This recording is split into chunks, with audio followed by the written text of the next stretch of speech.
বড়দিন উপলক্ষে গঙ্গারামপুরের ক্যাথলিক চার্চে ভিড় জেলাবাসী সহ স্থানীয়দের। প্রতিবারের মতো এবারের বড়দিনের উৎসবে মেতে উঠেছে দক্ষিণ দিনাজপুর জেলার গঙ্গারামপুরের রাজীবপুর ক্যাথলিক চার্চ।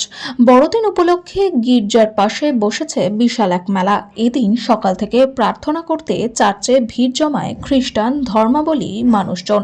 সেই সঙ্গে জেলার ঐতিহাসিক স্থান বানগড়েও ভিড় জমান পর্যটকরা। প্রসঙ্গত, আজ 25শে ডিসেম্বর যীশু খ্রিস্টের জন্মদিন বা বড়দিন। প্রতি বছর দিনটি সাড়ম্বরে পালন করে থাকে খ্রিস্টান ধর্মের মানুষজন। প্রতিবারের মতো এবারেও দিনটি পালনের উদ্যোগ নেয় গঙ্গারামপুরের ক্যাথলিক চার্চ। সেই মতো সাজিয়ে তোলা হয় রাজীবপুর ক্যাথলিক চার্চ। এদিন সকাল থেকে প্রার্থনা করতে চার্চে ভিড় জমান খ্রিস্টান ধর্মের মানুষজন।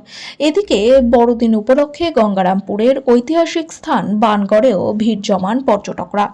এই দিন চার্চে গঙ্গারামপুর শহর সহ জেলাবাসীদের উপস্থিতি ছিল যথেষ্ট লক্ষণীয়।